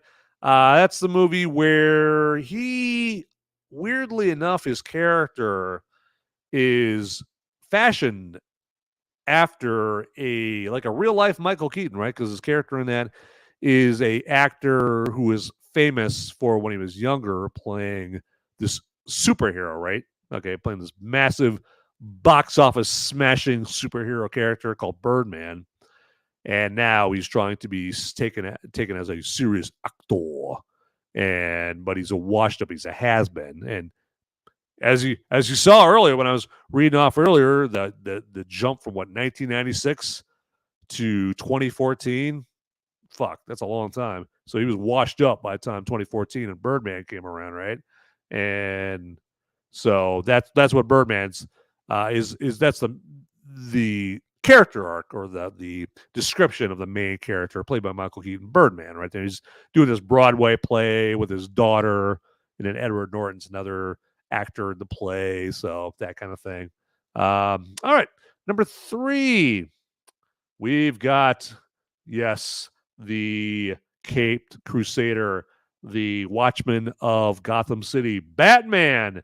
Batman comes in at number 3. What are you? I'm Batman.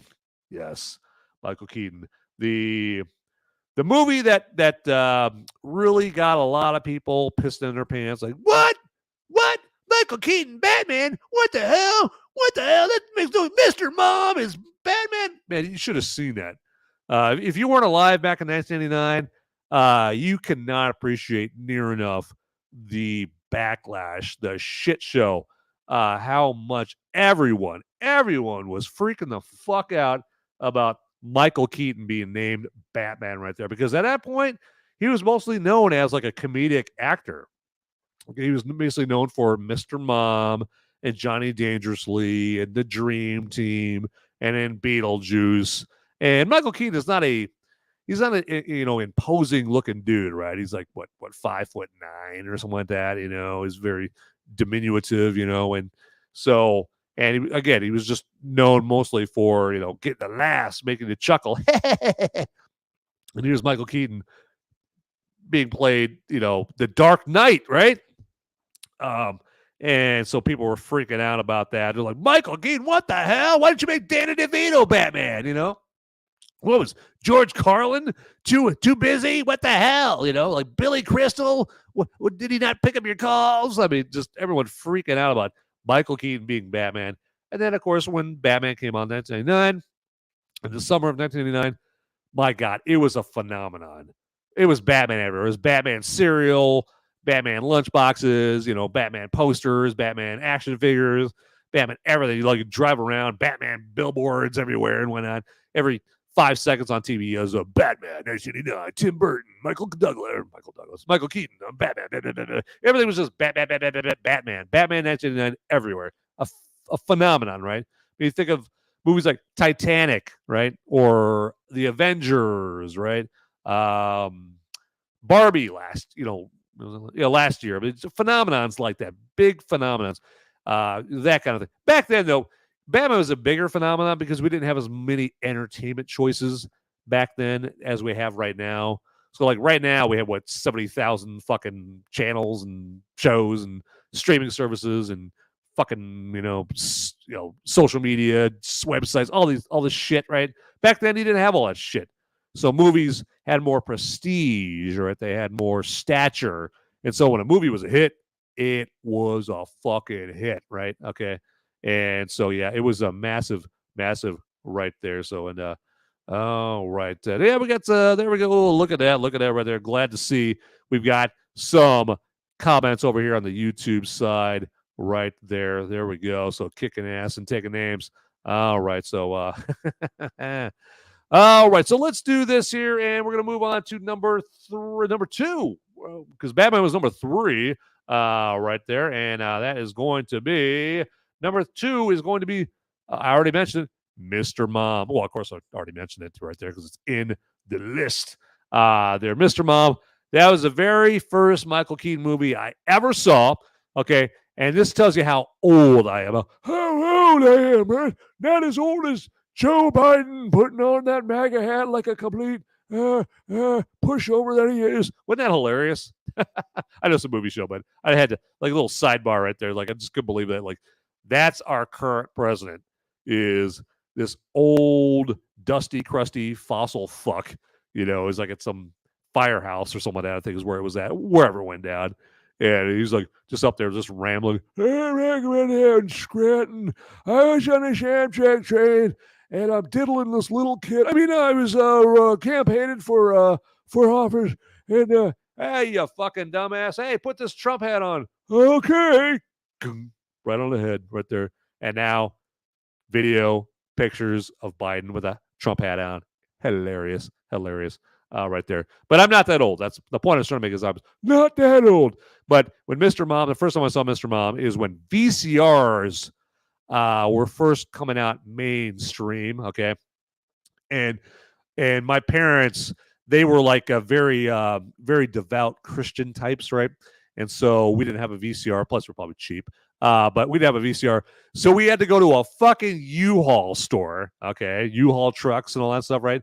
And the U-Haul store rented out stuff like vacuum cleaners and steam wet dry vacs and that kind of thing. But they also rented out VCRs, and that's when VCRs were like this big and this thick and whatnot. You put the VHS step, in the top and that kind of thing. And so we got this big ass hulking freaking Millennium Falcon size fucking VCR from U-Haul, rented it. How pathetic is that, right? Because a few years later, you get a fucking VCR for like 59 cents, at Walmart. But that one we had to rent this big ass hulking VCR. And one of the movies we got was Mr. Mom. And so I'll always, whenever I hear Mr. Mom, I always remember that right there. So I love it. Love it so. I love it so. But Mr. Mom, fantastic movie. It's undoubtedly the movie that put Michael Keaton on the map. Okay, and so he of course, the title of the movie gives away the premise of the movie, right? He's like this dad. He was a breadwinner for the family. He worked for a car company, got fired, and then goes home and his wife has been the stay-at-home mom, but she was in advertising. She was an advertising executive. And she was hot in the advertising executive industry. And then she went and got knocked up with a couple of kids, and then she came home and Michael Keaton went out and became the breadwinner, working for an auto company. And so he loses his job, and they're like, holy shit, what are we gonna do for money? And then Terry Garr, very hot Terry Garr in Mr. Mom, plays his wife. Not as hot as she was in Tootsie, but very hot still. But I digress. But then so he goes off or he's the Mr. Mom, right? He's the mom, and he's just hilarious. I just love where he's the only dad staying at home with the kids, and and everyone else he's hanging out with is all the moms, all the women hanging out. And so he goes out and he's hanging out with the women, like they go to Chippendales in one scene. And he's like the one dude there hanging out because he's one of the moms. And then he invites them over, the other moms over to play poker, and they're playing poker with like coupons as the stakes.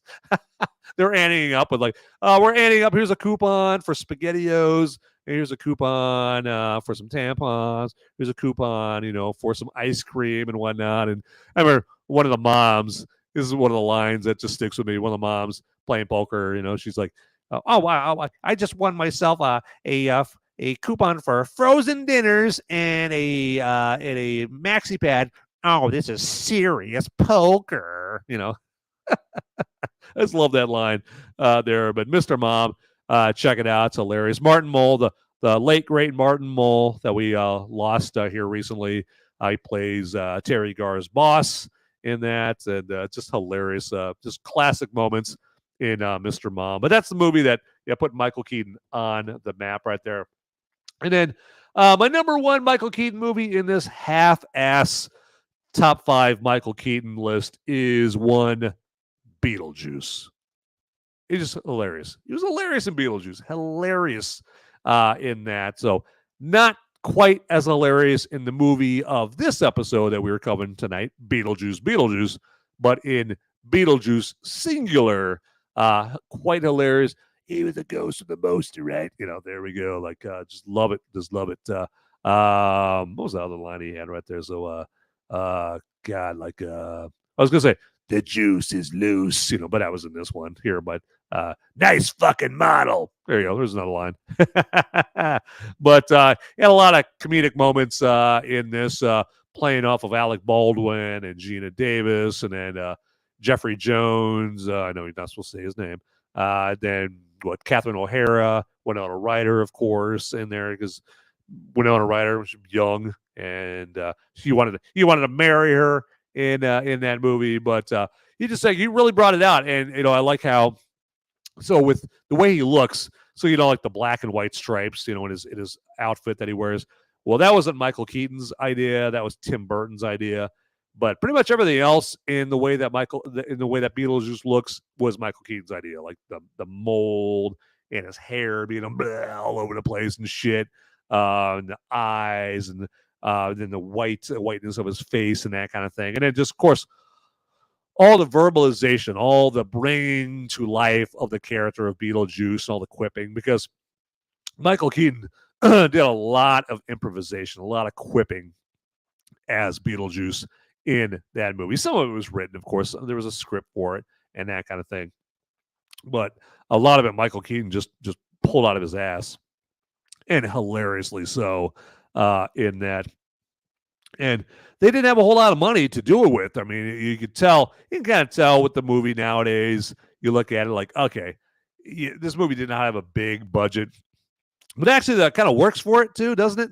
Where it kind of has that quirky, familiar, kind of like inviting feel to it, non-pretentious feel to the movie.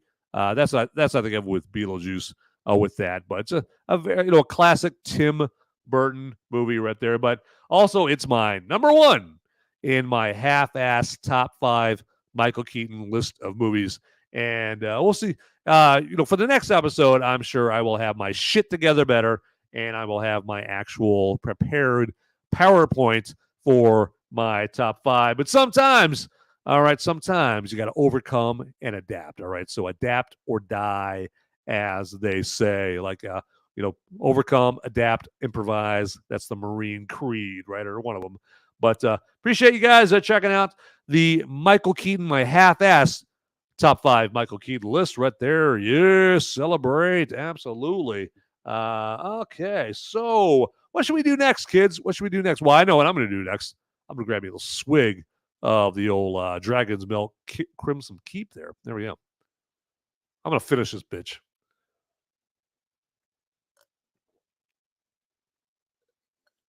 There we go. Down the hatch.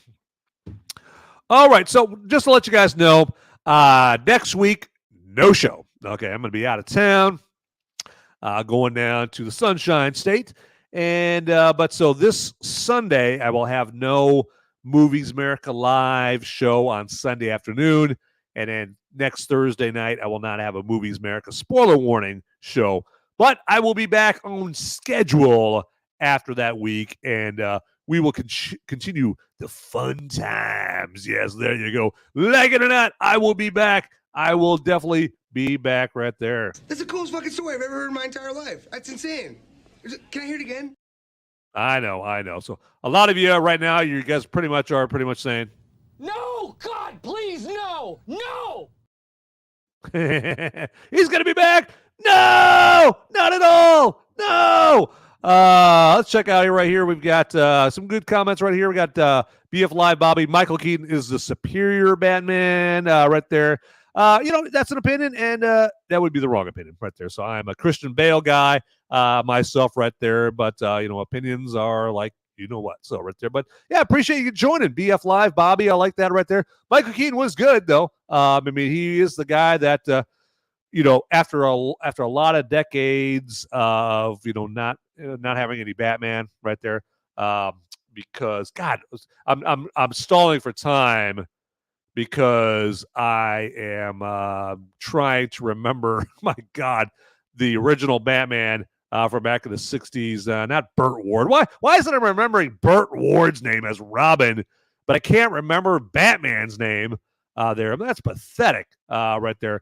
But Michael Keaton, after the 60s Batman, was the first Batman in a long time. And then obviously we had Val Kilmer after that, and George Clooney, and Christian Bale, and Ben Affleck, and we had another one. Robert Pattinson there as well. So absolutely there.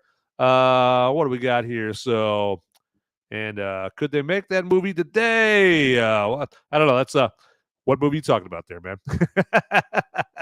No, I probably should have seen that chat while you were putting that up there right there. I was derelict in my duty. But there's a lot of movies that made back in the day that they cannot make nowadays, like Blazing Saddles right there, because people are too stupid to have a sense of humor right now. And in this enlightened society we're in right now, people are too stupid to realize it's just a fucking movie. There you go.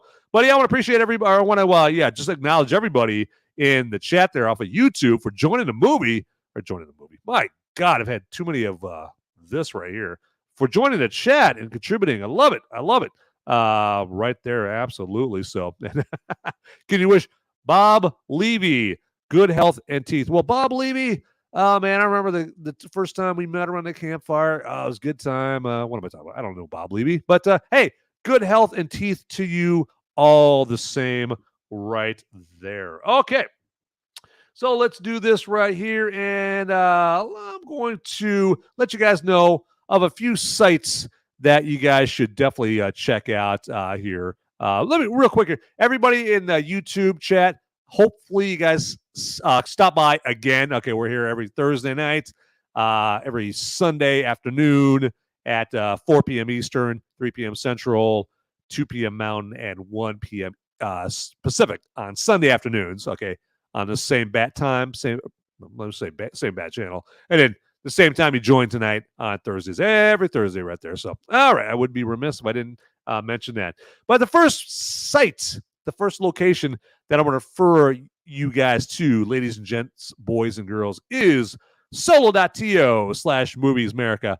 And the reason you'd want to make that a favorite in your web browser is because that is the one-stop shop for all the links to everything Movies Merica. Okay, my Facebook page, X profile, Pilled, YouTube, whatever, you name it, Gab, Pilled, you name it, all the links to that, Letterboxd, Criticless, all the Movies Merica locations right there at your fingertips. Okay, but if you don't have a photographic memory and you don't want to have to remember all the fucking links to all things Movies Merica, make life easy on yourself and go to solo.to/movies Merica and make it a favorite. All right. Very, very easy right there. Next one is moviesmerica.com. So the reason you want to go there is because I do make audio only or podcast versions of my Movies Merica live show that I do on Sunday afternoons. And if you only want to listen to the episodes, okay, because sometimes I know my face is quite alarming sometimes. If you want to check out the podcast versions, then one place you can check that out is moviesmerica.com. Or you can check me out on Apple Podcasts, Google Podcasts, Spotify, iHeartRadio, any place that you can picture that you can get podcasts on. Just look for Movies Merica and you'll see me right out there. Okay, but why would you want to listen to me when you can watch me and see my bright, shiny, sunny, friendly face? There you go. All right, and to be honest with you, the podcast, the audio versions of that show, a lot of times the old procrastination bug hits me, and I don't get those out there quite as soon. So I record that show on Sunday, and I have been known not to get that show out on like an Apple Podcast and Google Podcast, all those sites, until the following Friday. So better to just go to YouTube and Pilled and Rumble and watch the show, or X, okay, and watch the show. There you go.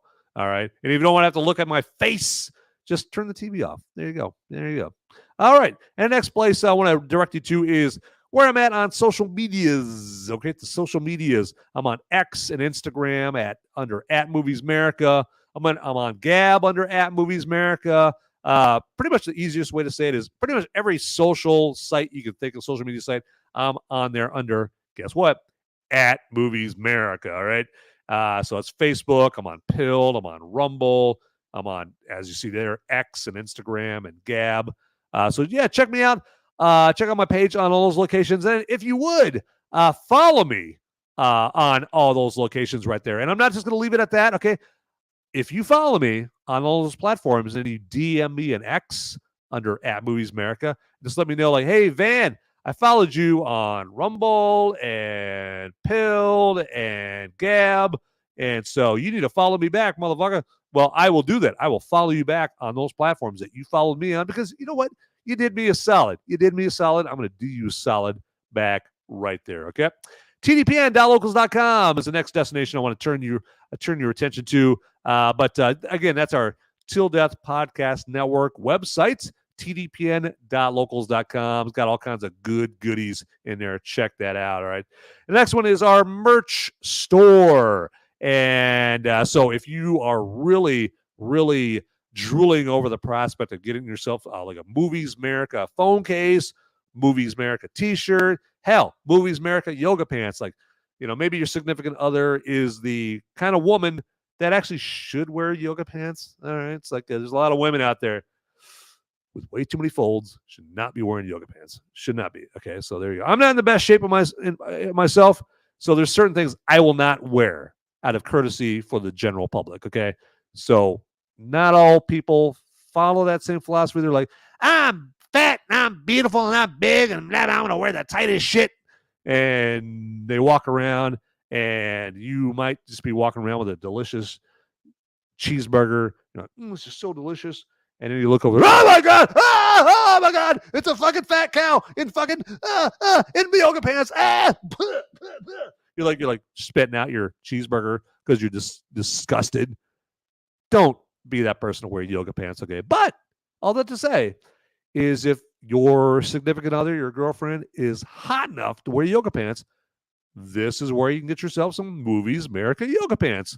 There you go. Absolutely. So like I said, the same rule goes for me. I'm not in the best shape, so you will not be seeing me wearing a Speedo anytime soon. So there you go.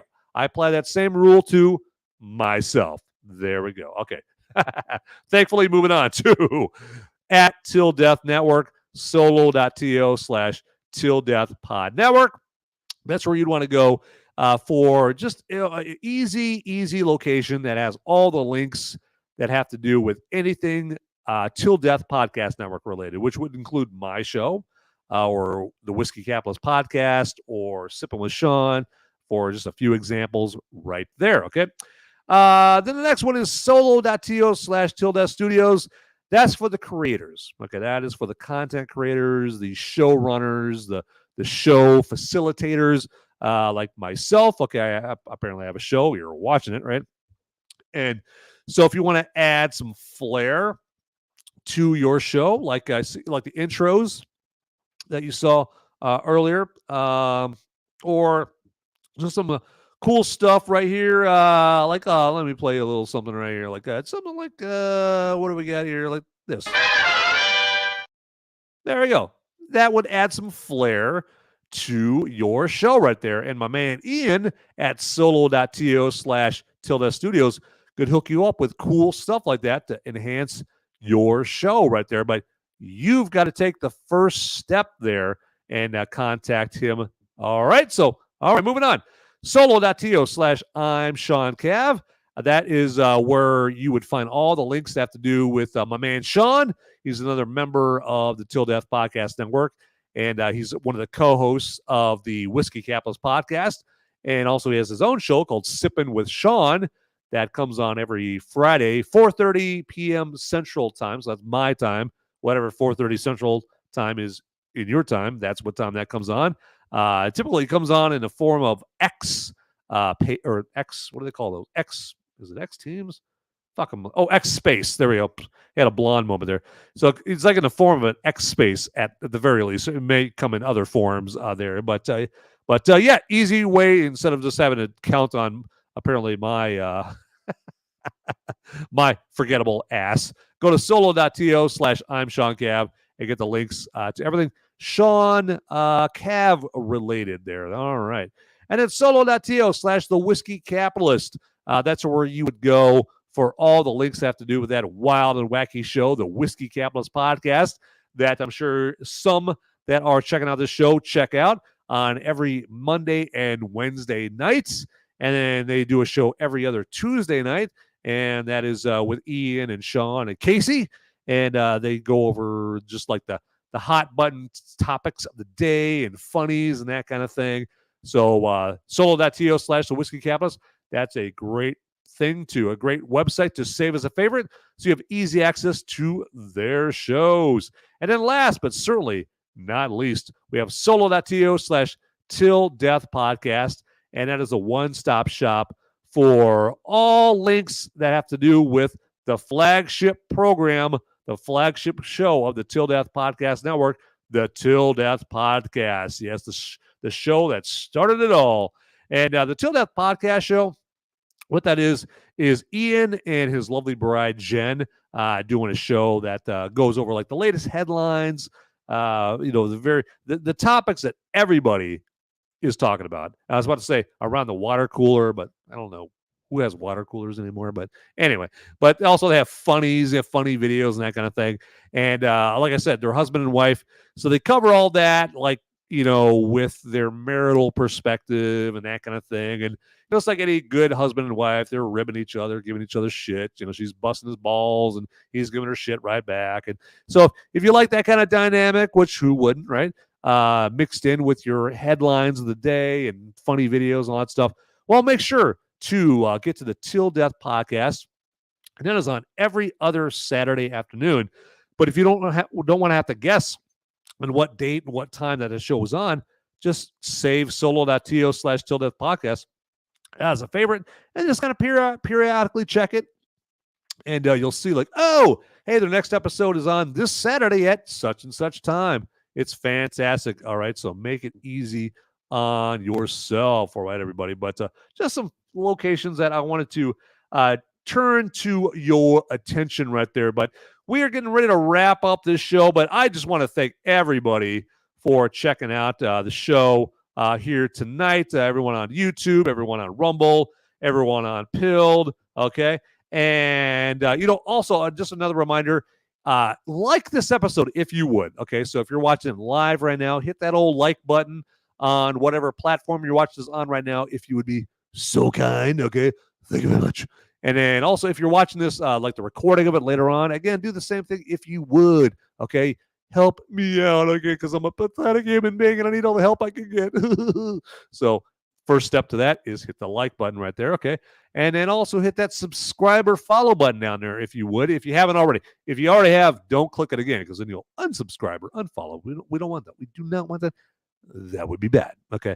And then also there's the notification bell down there as well to get notified of brand new episodes of said show, starring yours truly right there as well. And then also if you're watching this later on, get in the comments down below if you would, please, because I don't want this show just to be me yapping at you. All right. I want to see some communication between, yours truly and you. Okay.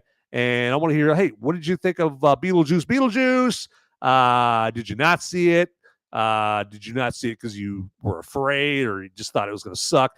Do you like the original one better? What's your favorite Michael Keaton movie? So on and so forth. Like, the sky is wide open as far as what you can comment to me about, okay, down there as well, okay? And again, if you follow me on any of the platforms, again, let me know in my DMs in X. My X account is under @MoviesMerica on X. And let me know, hey, I followed you on this platform, that platform, that platform, and I will follow you back, all right? Because you did me a solid. I'm going to do you a solid back.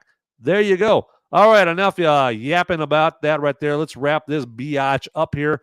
But again, thanks for watching, either live or later on. And with that, everybody, get out there, people. Those movies aren't going to watch themselves.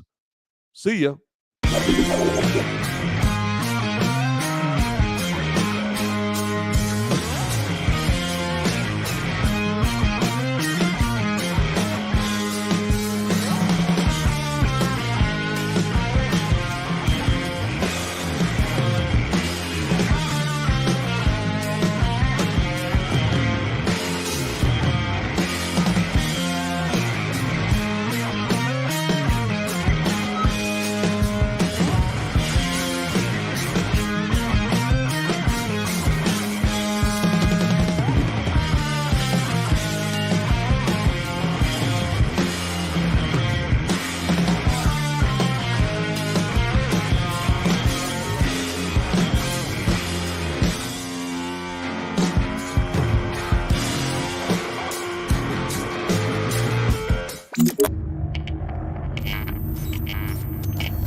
Hey, everybody, don't leave yet. Okay? Hey, I got just enough time. I got the police after me, okay? And, oh man, they're gonna get me at any time. I got just enough time to ask you to like this video and also subscribe to this channel if you would, man. You'd be doing me a big favor, okay? And please make sure to like these videos or watch them and then like them, okay? That'd be great. And again, thanks for watching, okay? And subscribe. to the Till Death Podcast Network and Movies Merica. I gotta go.